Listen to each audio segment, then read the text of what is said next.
Tinubu calls Atiku Abubakar anarchist, thief, over comment on Supreme Court ruling. Can you imagine?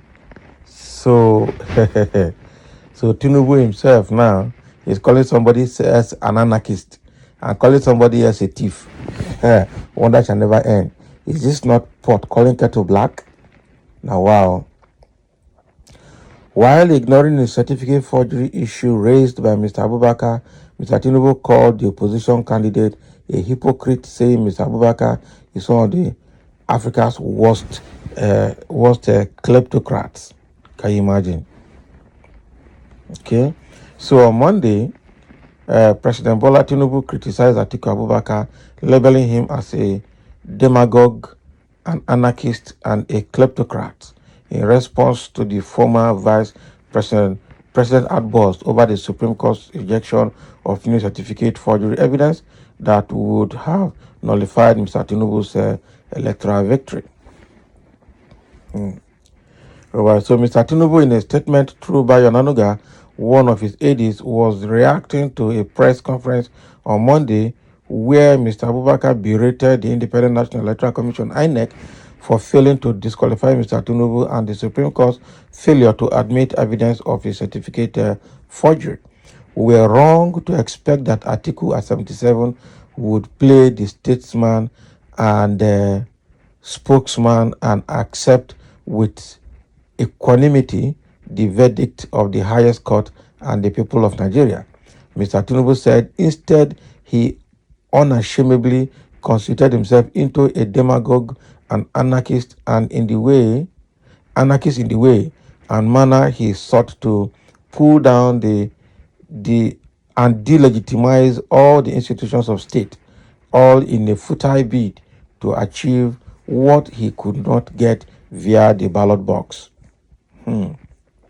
So while ignoring his certificate forgery issues raised by Abubakar, Mr. Tinubu called the opposition candidate a hypocrite, saying Mr. Abubakar is one of the Africa's worst kleptocrats. Alhaji Atiku Abubakar claims he loves Nigeria and embraces integrity so much. We found such claim to be sheer hypocrisy, as Atiku remains one of the worst examples of kleptocracy in Africa. The U.S. Congress lists Atiku's money laundering as one of the very rare cases of corruption at the highest level of governance in the world. His avarice sent Congressman William Jefferson to jail after the FBI busted a bribery scandal in which Atiku was involved from head to toe, and for which he was marked down by the U.S. agency, Mr. Tinubu said. Earlier in August, Mr. Abubakar had approached the U.S. court to compel Chicago State University to release Mr. Tinubu's academic record, which has been a subject of controversy and shrouded in secrecy for decades. Last month, the U.S.-based institution, in a deposition, revealed Mr. Tinubu presented a forged certificate to INEC.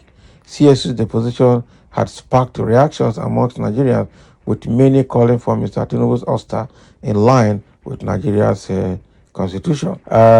Section 137, subsection 1J of the 1999 Constitution, amended in 2010, states that no one should be legitimately elected president of Nigeria if the person had presented a forged certificate to the Independent National Electoral Commission. But unfortunately, they didn't honor that this time around, even when the truth was glaring. Quite unfortunate. These people had destroyed democracy in Nigeria. So what Tinubu is trying to say here is trying to say that Atiku is a hypocrite, Atiku is a kleptocrat, Atiku is everything. They call him a thief and a fraudulent person, okay? Just because Atiku lamented that the Supreme Court refused to accept his additional evidence of certificate forgery against Tinubu in that court, and also refused to accept every case that he has instituted against Tinubu.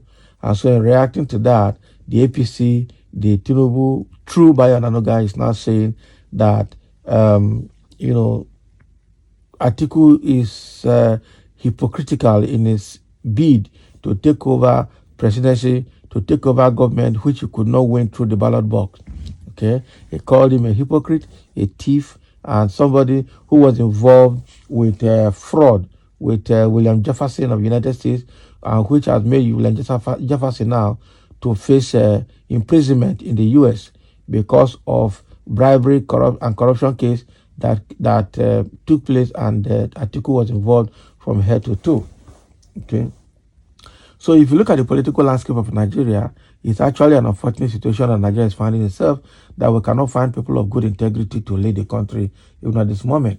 Okay, people who have questionable characters, questionable background, have taken over government from head to toe, and Nigeria is obviously not going to survive or be free from this group of or crop of politicians for a very long time. It's an unfortunate situation, I must say. It's an unfortunate situation. So now, between Atiku and Tinubu, who is cleaner now? That is the question that needs to be answered. Between Atiku and Tinubu, who clean pass? Who clean pass? Who clean pass? Because Tinubu has a lot of things about him is shrouded in secrecy and is probably the worst in history of Nigeria. Atiku himself, since he finished government with Obasanjo, also had potential corruption cases on his neck, even though he has not been arrested or investigated. But there are potential cases that are connected to him that is supposed to be dealt with. But unfortunately, that has not been done. So what do we say? If you look at the ruling of Nigeria, there's no way Buhari could have finished 8 years and Atiku Abubakar will expect himself to be there, another Fulani, another Northerner for another 8 years. Not be they get Nigeria now. It's not possible. So the presidency is supposed to come to South. Unfortunately, coming to South is coming to Tinubu grabbed it because he said at the beginning that the power is not served on the altar or the dining table, that you must fight for it, you must grab it, you must wrestle for it, you must catch it, you must snatch it, and you must run with it. And that's exactly what Tinubu did in this election. He fought, he snatched it at gunpoint and collected it and robbed Nigeria of their votes and ran with it. That's exactly what he's doing.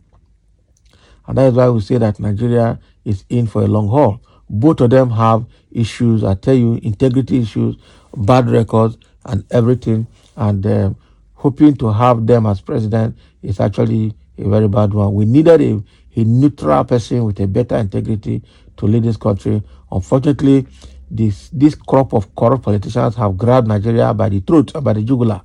And so Nigeria is gasping for air to breathe now, but obviously for now, not likely to get that air to breathe. Nigeria is suffocating, and who is going to free Nigeria is the biggest problem now. Nigerians are suffering. Okay, so these two people, both Atiku and Tinubu, probably may not be the best people to rule Nigeria for now because of their integrity, because of their corruption tendencies, because of their records. But unfortunately, they won't let a normal person lead. Okay, for fact, why would Atiku have that Emilio syndrome? Because the same Emilio syndrome that is driving Tinubu's ambition is what is driving Atiku's ambition. That is it. And both of them actually are old. Both of them have been in power. They have nothing to offer Nigerians. They have been tested. But unfortunately, they are still holding Nigeria to ransom. So that is what is happening between APC, Tinubu, and PDP Atiku Abubakar in this article, where APC and Tinubu is calling Abubakar a thief and calling him a hypocrite, and that he should go and rest. So thank you for listening. Let's have your comment.